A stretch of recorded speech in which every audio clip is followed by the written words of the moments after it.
Boa noite, irmãos e irmãs. Vamos abrir nossas Bíblias. 1 Tessalonicenses, capítulo 2, lá no Novo Testamento. Primeiro livro aos Tessalonicenses, capítulo 2. Uma carta de Paulo a essa igreja que se reunia na cidade de Tessalônica.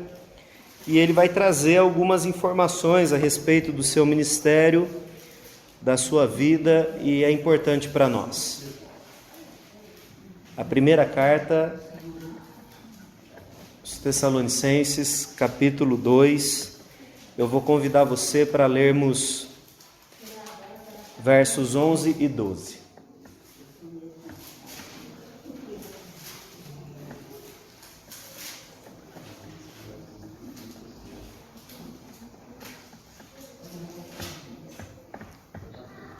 Todos encontraram?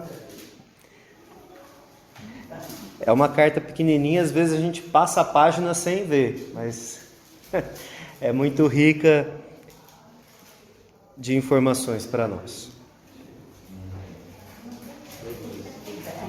1 Tessalonicenses 2, 11 e 12. Diz assim: E sabeis ainda de que maneira, como pai a seus filhos, a cada um de vós exortamos, consolamos e admoestamos para viverdes por modo digno de Deus, que vos chama para o seu reino e glória. Amém? Vamos fazer mais uma oração? Senhor, abençoa esse momento da reflexão da Tua Palavra, que o nosso coração esteja aberto e disponível nas mãos do Senhor. E dessa forma o Senhor edifique a sua igreja, renove o chamado que nós temos e nos abençoe para termos a certeza e o encorajamento de que o Senhor está conosco em todo o tempo. Te agradecemos por isso em nome de Jesus. Amém. Irmãos, hoje é dia dos pais, você sabe, e eu quero trazer uma reflexão sobre isso. E eu começo com uma pergunta aqui. A pergunta é a seguinte: quantos anos a gente leva para educar um filho? Já teve gente que deu risada ali, né? Porque a gente acha muitas vezes que educar um filho é até 12 anos, 15 anos, né? Até você ter um filho de 18, 20, 25, aí você vai aprender, você vai entender que na verdade a gente sempre educa os filhos. Pode ter 60 anos que a gente ainda vai ter algo para dizer, algo para instruir.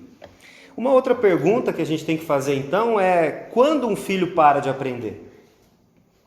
E é claro que quando você já passou por isso, quase todos já passaram por isso, quando a gente é criança, a gente tem uma admiração pelos pais, quase que eles são como heróis.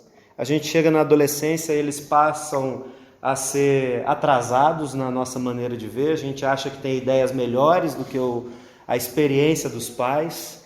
E com o passar do tempo a gente vai acostumando e entendendo que na verdade é muito importante ter pai e mãe perto de nós para nos ensinar.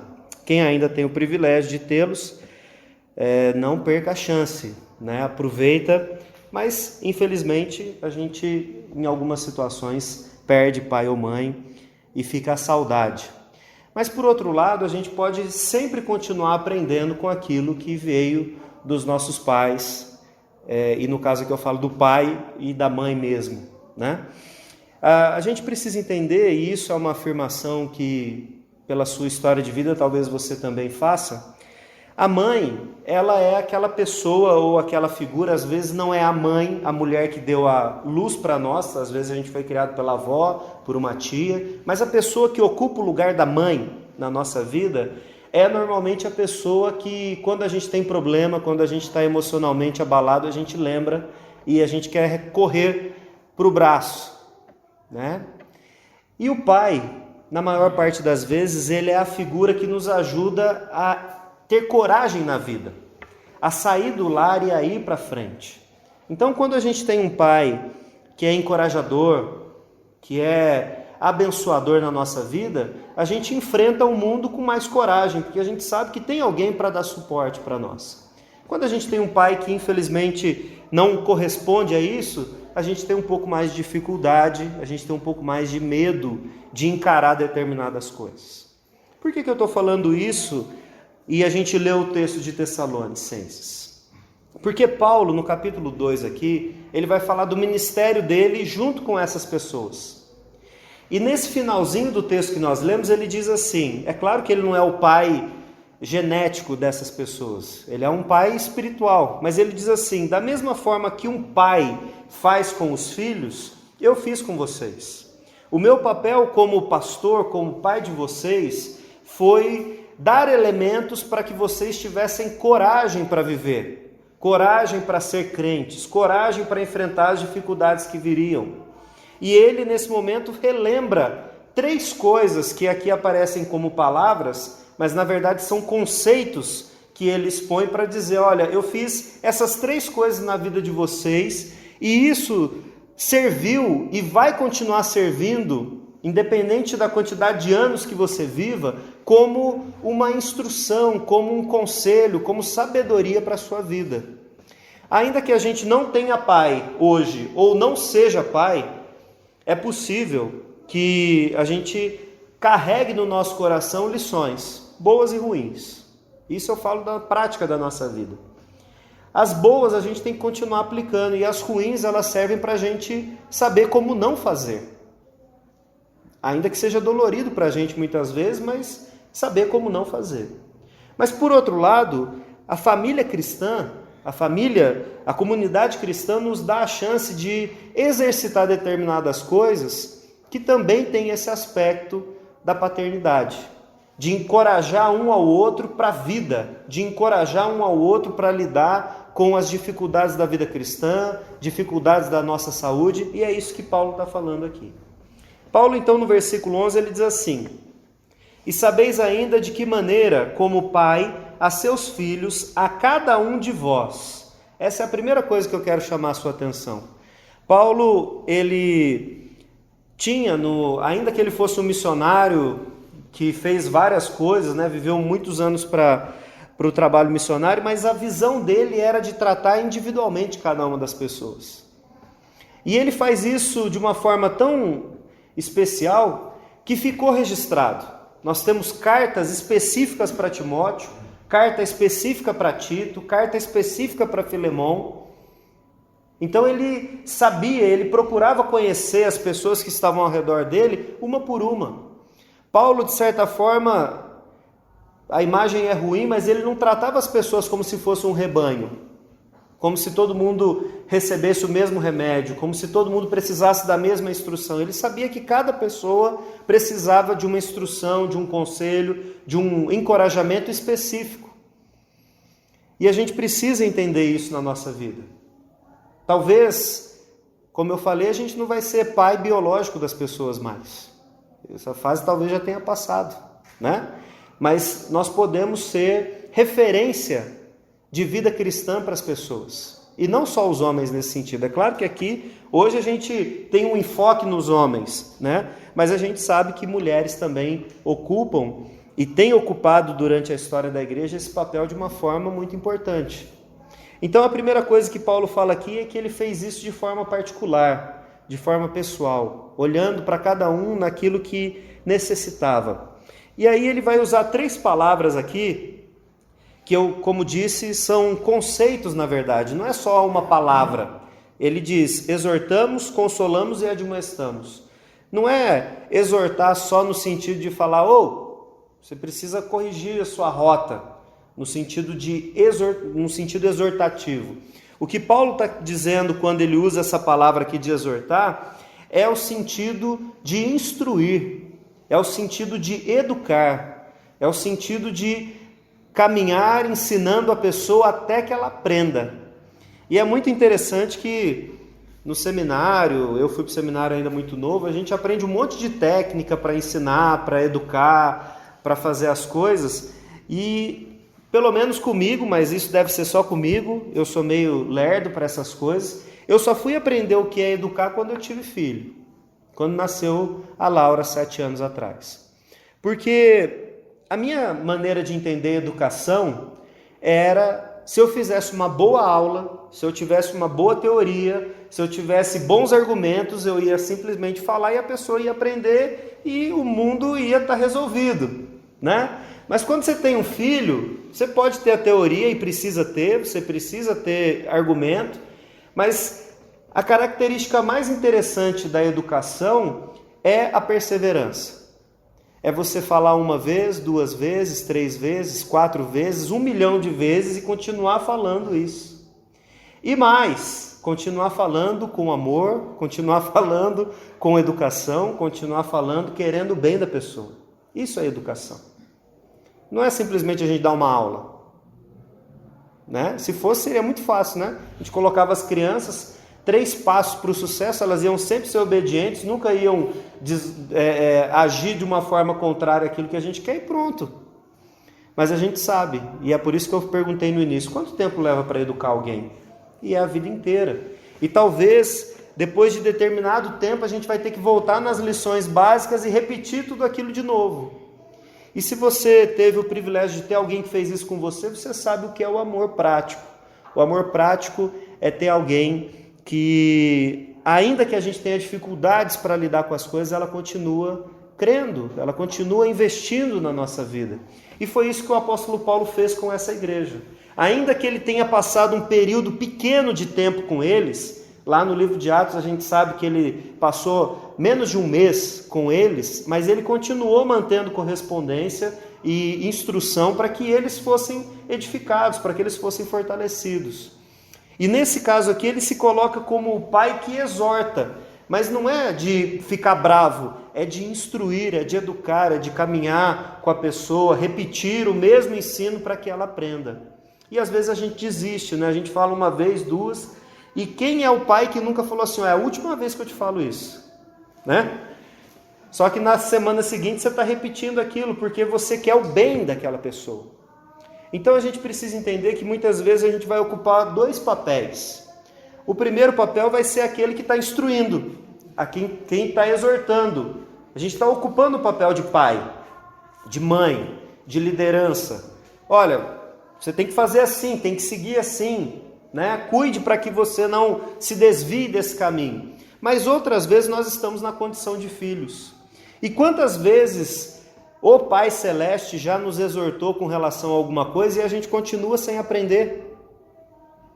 E o interessante é que Deus não grita, né? Eu não sei se com você ele já gritou, mas deve ser uma exceção. Ele não grita com a gente. Ele continua trazendo pessoas, situações, mensagens, tudo isso para que a gente aprenda. Ainda que ele tenha certeza de que o nosso coração é duro muitas vezes e a gente não quer aprender, mas ele continua nos ensinando. A sabedoria está, como Provérbios diz, em ouvir a voz do Pai.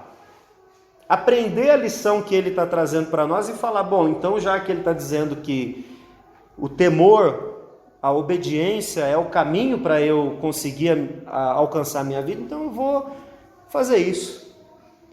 E eu não vou esperar já ter quebrado a cara, como a gente diz popularmente, para poder ouvir o conselho. Eu vou ouvir esse conselho o quanto antes. Mas talvez a gente tenha passado dessa fase de ser filho e hoje talvez a gente é pai, talvez até avô, mas a gente continua tendo que aprender aquilo que o nosso Pai nos ensina, especialmente o Pai Celeste. Então, são 2 desafios para nós. O primeiro é que, como pais, a gente não desista de ensinar. E talvez você, como pai, já está na fase de ensinar o seu filho como a ser pai do seu neto. E você não vai desistir disso, continua firme. Ele precisa dos conselhos.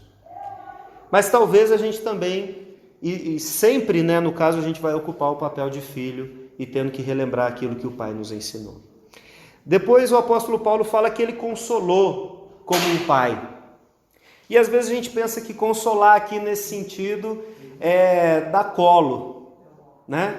Vem aqui, filhinho do papai. Vem aqui, o papai vai resolver o problema para você. O papai vai passar a mão na cabeça, né? E mais uma vez aqui não é simplesmente uma palavra, mas ele tem um conceito aqui atrás. E o que o apóstolo Paulo está dizendo com consolar aqui é que ele foi alguém que encorajou Ele era alguém que fazia com que o seu papel servisse de motivação para que esses filhos não se desviassem do caminho. Então, muitas vezes a gente quer correr para alguém que fale que a gente está certo. Eles brigaram com você, você é o filhinho do papai, você não está errado. Mas consolar nesse sentido aqui, muitas vezes, é esse encorajamento para mudança de vida, para deixar de ser imaturo, para passar a ser como a gente espera que um crente seja. E o apóstolo Paulo, então, foi esse homem que para essa igreja serviu como um consolador, mas no sentido de encorajar. Caminhe, vá em frente, siga a trilha que você precisa. Muitas vezes, como pai, o nosso papel é exatamente esse. Como pais, mãe e pai, é de ser o consolador, mas o consolador não para validar tudo aquilo que o filho faz de errado. Porque se você tiver feito isso, você já sabe que você estragou seu filho, né? Consolar aqui é também encorajar para mudança. É acolher, mas é encorajar para que a pessoa mude, para que a pessoa se transforme, para que ela abandone aquela condição infantil, né? A melhor coisa que a gente pode ter como pai e mãe é que os nossos filhos não precisem de nós. Isso soa meio esquisito, mas é verdade. Porque à medida que eles nos procuram para um conselho, é diferente daquele que procura porque depende. E se nós formamos os nossos filhos de uma forma que eles são maduros, eles vão sempre procurar a gente, mas por causa do conselho, da sabedoria, não porque eles dependem.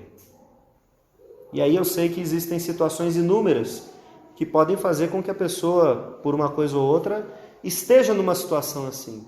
Mas se dá para falar que existe um sucesso na paternidade, é de quando os filhos, a gente olha para eles e consegue perceber que eles cresceram. Dói, né? Eu ainda não sofri isso. Sofri um pouquinho, né? Porque você fica esperando que sempre dependa de você, né? Aí no dia que a criança vira as costas e vai embora e não te fala nem tchau, isso acontece na escola, né? Você vai com medo de deixar a criança lá, porque você fala, nossa, vai sofrer. A criança entra na escola, nem fala tchau para você, não está nem aí, né? Aí quem chora é você, não é a criança, né? Isso vai acontecer na vida em muitas situações, mas isso não é fracasso, isso é sucesso. É sinal de que a pessoa tem a confiança de que vai ter o respaldo, de que vai ter alguém para dizer assim, olha, se precisar eu estou aqui com você. Eu acho interessante que eu sempre, vocês sabem, perdi meu pai não faz 50 dias, né? E eu sempre achei que eu tinha uma autonomia do meu pai. A gente sempre conversou, tudo, mas eu não achava que eu tinha uma espécie de dependência dele. E aí foi muito interessante que no dia que ele morreu, a sensação que eu tinha é que eu estava desamparado. Talvez quem já perdeu o pai aqui tenha tido alguma sensação semelhante. A ideia é que você está desprotegido. Você fala, nossa, mas eu já sou adulto. Eu já tenho minhas responsabilidades, eu tenho os meus próprios filhos para cuidar, mas isso independe. Porque a gente sempre vai ter nessa figura paterna essa ideia de alguém que a gente usa uma palavra, né, que é continente, que é alguém que contém as coisas para a gente, né? E na comunidade cristã a gente só vai ter coragem de fazer as coisas se aqui dentro nós tivermos esse ambiente acolhedor. Porque se toda vez que alguém sair e tentar fazer alguma coisa diferente, a gente apontar o dedo para essa pessoa e falar, tá vendo? Mas também não sei por que você foi fazer isso, essa pessoa nunca mais vai fazer. Isso acontece na família, acontece no trabalho e acontece dentro da igreja. Então, nesse sentido, nós precisamos mutuamente ser consoladores, encorajadores, né? Para dar ânimo para as pessoas, para falar, não, você pode ir que nós estamos aqui na retaguarda. Talvez eu não possa ir com você hoje, mas eu estou aqui em oração, você pode contar comigo nisso, né? E Paulo também usa uma última palavra aqui, o que ele está dizendo, e é a palavra admoestar. E quando a gente olha essa palavra de uma forma natural, a gente pensa que ele está dando uma bronca, né? Ele me admoestou, significa que ele me deu uma bronca. E na verdade o que Paulo está falando para eles aqui é que o admoestar é dar direção para seguir um caminho. Então, quando Paulo ensinou a lei para eles, ele não ensinou para que eles perdessem a alegria, né? Então eu vou falar, isso aí é proibido, você não pode fazer. Não é para, como a gente diz popularmente, cortar o barato de ninguém. Não é isso que Paulo fez. No momento em que ele ensinou a lei, ele ensinou para que eles tivessem um caminho a seguir, para que eles se desviassem dos atalhos perigosos, dos buracos, das pontes mal construídas. O que Paulo fez ao ensinar a lei, ao instruir o que é reto para viver, ele estava fazendo isso para que eles alcançassem o objetivo. Então muitas vezes a gente ouve pai e mãe, a gente ouve pastor, a gente ouve liderança e acha que necessariamente isso é uma bronca, é uma coisa para a gente perder o prazer de fazer as coisas. Mas se a gente segue o que a Bíblia diz, como pais e mães, a nossa admoestação, ela é na verdade para parâmetro de segurança para os nossos filhos. Não faça isso nem isso, porque aqui, se você se manter nesse caminho aqui, você vai ser bem sucedido. Se você se desviar para cá, você vai cair no buraco. Se você vier para cá, você vai acabar se machucando, né? E às vezes a gente ouve essa instrução da lei e a gente pensa que é uma implicância. Acho que todo mundo, quando era adolescente, achava que pai e mãe implicava, né? Ele não sabe o que ele está falando. Eu tenho uma opinião a respeito disso e eu sei que eu estou certo. E aí passava um mês, 2 meses, a gente quebrava a cara. O pai e a mãe tinham falado exatamente o que não era para fazer, né? A gente até brinca que quando mãe fala, acontece, né? Se ela fala, leva uma blusa que vai ficar frio, fica frio. Leva o guarda-chuva que vai chover, chove, né? Mas não é porque a mãe é mágica, é porque tem experiência, é porque tem o cuidado, é porque se preocupa em abrir a janela antes do filho sair de casa para ver se tem uma nuvem, né? Não é mágica, é cuidado. E essa admoestação que Paulo diz que ele fez, não foi para tolir, não foi para tirar o prazer da igreja, pelo contrário, foi para que eles soubessem qual era o caminho seguro para ir, principalmente porque ele já tinha passado por isso, e ele já sabia dos desvios, dos perigos que são encontrados no caminho, e ele não queria que os seus filhos se ferissem de maneira desnecessária. Tem pai que diz assim, não, o filho tem que encontrar o caminho por ele mesmo, ele tem que dar as cabeçadas dele aí do jeito que der. Mas Paulo, ele era um pai nesse sentido amoroso, e ele não queria que os filhos dessem cabeçadas desnecessárias. Ele queria que esses fossem do jeito certo. E Paulo conseguiu, irmãos, aquilo que ele queria. Porque nós lemos o capítulo 2, mas lá no capítulo 1, ele vai falar dessa igreja e ele fala assim, eu tenho muita alegria de pensar em vocês e de orar por vocês, porque vocês se tornaram um modelo para as igrejas da Macedônia e da Acaia. Isso está lá no capítulo 1, versículo 7. Eu não disse no início que o papel do pai, o papel da mãe é de acolher, de cuidar, mas o papel do pai é aquele de estimular para que a pessoa amadureça. Essa igreja amadureceu, tanto amadureceu que se tornou modelo para uma série de outras igrejas, de uma região que é uma região grande, né? Era, né, uma região grande, hoje está bem diferente lá. Isso significa que a paternidade ela faz diferença na nossa vida. E como eu falei no início, a gente sempre vai ocupar talvez esses 2 papéis. O papel de ser aquele que instrui, que encoraja, que aponta o caminho, mas nós sempre estaremos na condição de aprender, de ser filhos, de obedecer. Então, de acolher a instrução que foi dada, de receber o encorajamento e de seguir aquilo que foi colocado como parâmetro para a nossa vida. Deus, como nosso Pai, Ele continua fazendo isso e vai continuar fazendo isso, porque o objetivo dele é que eu e você sejamos encontrados santos diante dele. E ele não desiste, ele não abandona filho, ele não deixa ninguém pelo caminho, então ele vai continuar fazendo isso. Meu convite para você, na verdade são 2 convites hoje. O primeiro é que se você é pai de alguma forma, que você alinhe a sua vida com a de Deus para fazer o que está sendo dito aqui que a gente tem que fazer. Ah, mas eu já errei muito. Todo pai erra. Alguns erram mais, outros menos, mas todos os pais erram. E você, como filho, precisa abrir os ouvidos para acolher a instrução. Tenha você 15 anos, 14 anos ou 100 anos, você continua sendo filho, né? Então, que Deus possa nos abençoar, que nós possamos ter no Pai Celeste essa referência do que é esse cuidado, esse amor sobre a nossa vida. Que Deus abençoe você.